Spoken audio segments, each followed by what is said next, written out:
Сегодня эфирге келдім. Оля на меня набросилась, пнула меня в матку. Сейчас у меня начались боли непонятные в области низа живота. И сол кешегінің жалғасын она, видимо, хотела вчерашнюю продолжить. Мало того, что она меня вчера первая ударила, сегодня она опять на меня набросилась. И в итоге, короче, нас начали разнимать. Вот. Достар, давайте телеграм-каналға өтіп, я вам там все более подробно расскажу, хорошо? Что и как вообще, потому что Султан мне с глазу на глаз тоже разговариваем сейчас, и я вообще в шоке. Я очень сильно шокирована, мне слов нет. Короче... Ашулы бүгін мөлдір. Нормально ма бәрі? Ақыңызды алып алдыңыз ба? Таңертең сол жаттығуға арнайы барған сияқтысыз.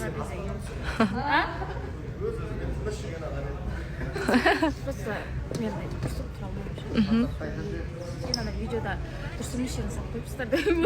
Енді сол үлгергенім болды сол ше. Негізінде я мөлдір жеңді деп айта салайықшы. Мен жеңдім дейді. Біреу бой болып атқан жоқ мына жерде. Одай емес. Просто мен өзімді білмеймін болды ше. Сол үшін мынандай ол бірінші маған жала жатты. Егер ол просто пікір болатын болса мен көтере алатын едім. Ал пікір емес. Бәрібір де ол жала жатса да адамдар оны ой бұл жала екен деп қабылдамайды да. Сол үшін мен өзім ақымды алу керекпін. Бірақ бірінші келіп сөйлесіп мен сөйлесіп тұра алмаймын онымен. Ол құтап бұралаңдап жүреді. Тұрмысқа шыққаннан кейін